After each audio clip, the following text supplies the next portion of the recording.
Bolivie,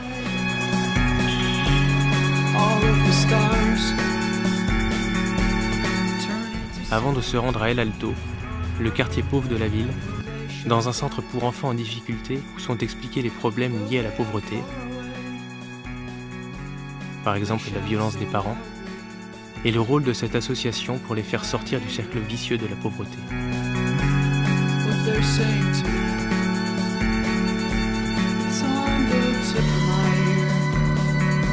Como viven en familias de escasos recursos económicos, lo que no queremos es que ellos vayan a trabajar, lo que queremos es que ellos continúen estudiando.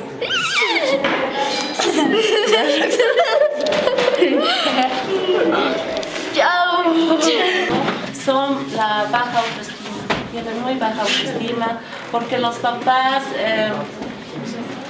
generalmente los agreden psicológicamente, le dicen tú no puedes, eres un tonto, o ¿qué vas a poder? En el colegio lo mismo, se ha ido viendo de que los profesores bajan en la autoestima de los niños.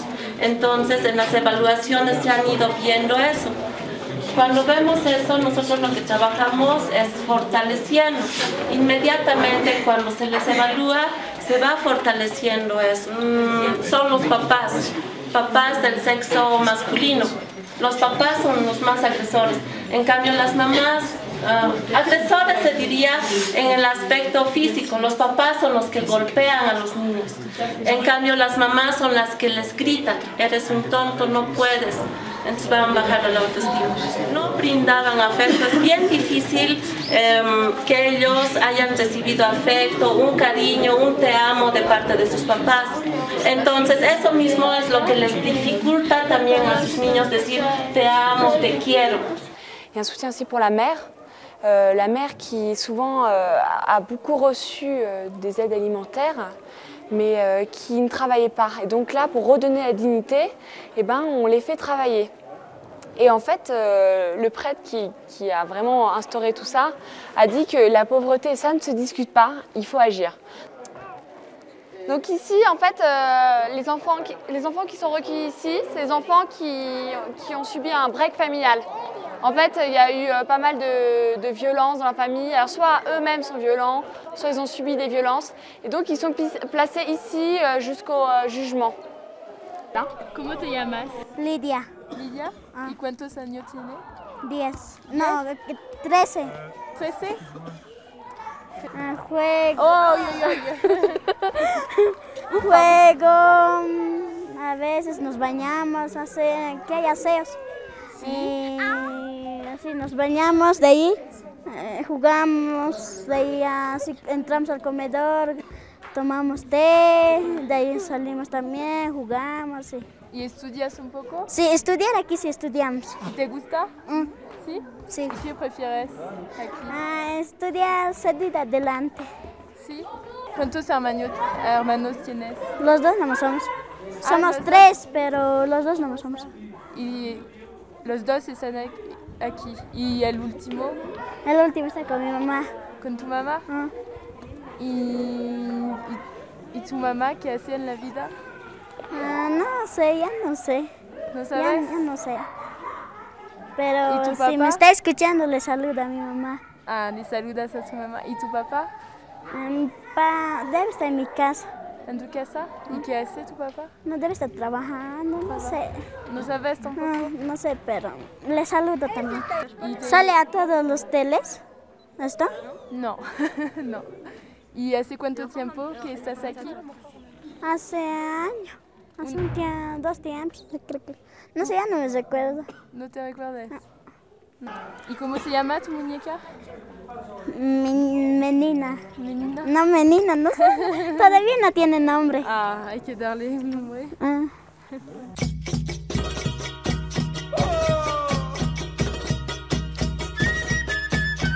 Avec les scouts, nous allons visiter le centre historique de La Paz. Comme partout en Bolivie, on retrouve de jeunes cireurs de chaussures.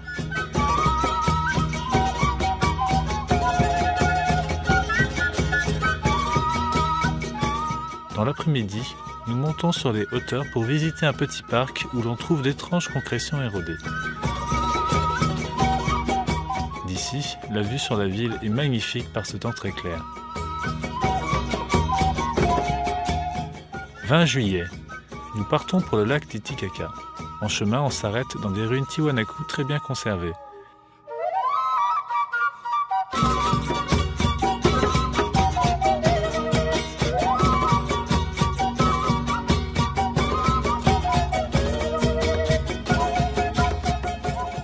Margot y a trouvé un bon moyen de se faire entendre des autres.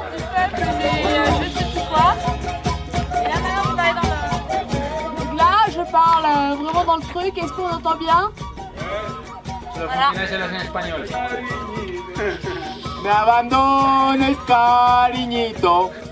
On reprend notre chemin en direction du lac.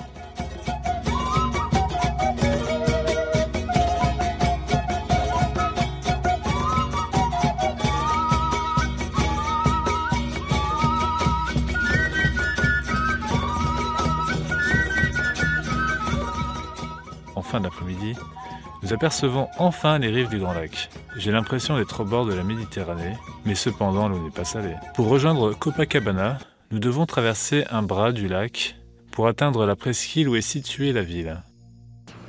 Notre bus embarqué sur un bac semble flotter sur le calme de la nuit tombante. Nous écourtons notre soirée pour goûter un repos bien mérité dans un hôtel confortable qui donne sur un petit port. La journée du lendemain se fait au pas de course. Après s'être levé bien tard, nous partons sur le lac pour visiter l'île du Soleil, endroit où l'Inca venait se reposer. Nous n'avons droit qu'à une demi-heure pour visiter cet îlot paradisiaque où les traces de la civilisation Inca sont encore bien présentes.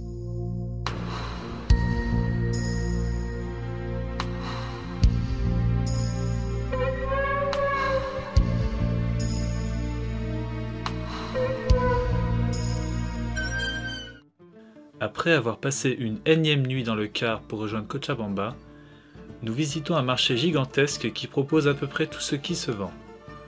Nous découvrons avec étonnement une allée avec des chouettes et des fœtus desséchés de lama. Le poids des croyances ancestrales, qui est encore très fort par ici, contraste avec le développement chaotique de la ville.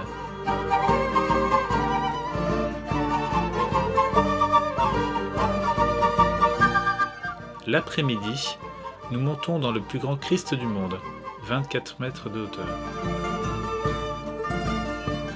qui domine la ville sur une colline centrale. Nous nous retrouvons le soir pour dîner tous ensemble dans le centre scout de Cochabamba, où nous logeons. On n'oublie pas d'avaler notre pilule de Malaron, qui est supposée nous protéger contre le palu, car le lendemain on part pour la jungle. Les aventuriers partent pour le Chaparré, région située dans la jungle amazonienne.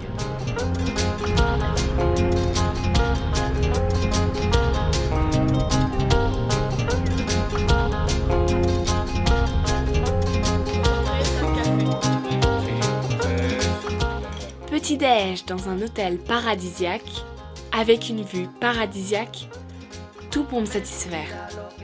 Des bananes fraîchement cueillies, le bonheur quoi.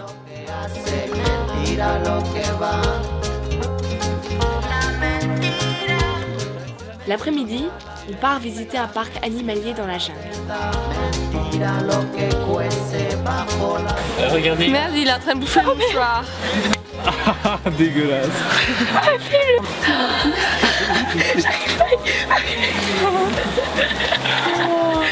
Les singes nous font les poches et mangent même les mouchoirs pleins de morve de Clément. C'est dégueu.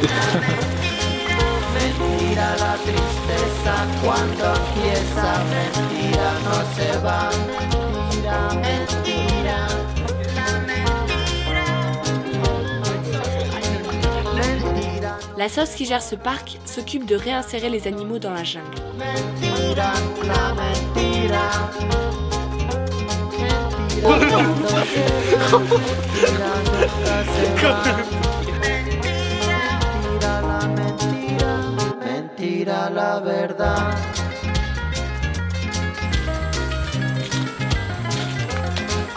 On continue notre périple dans la jungle pour y découvrir les merveilles de la nature.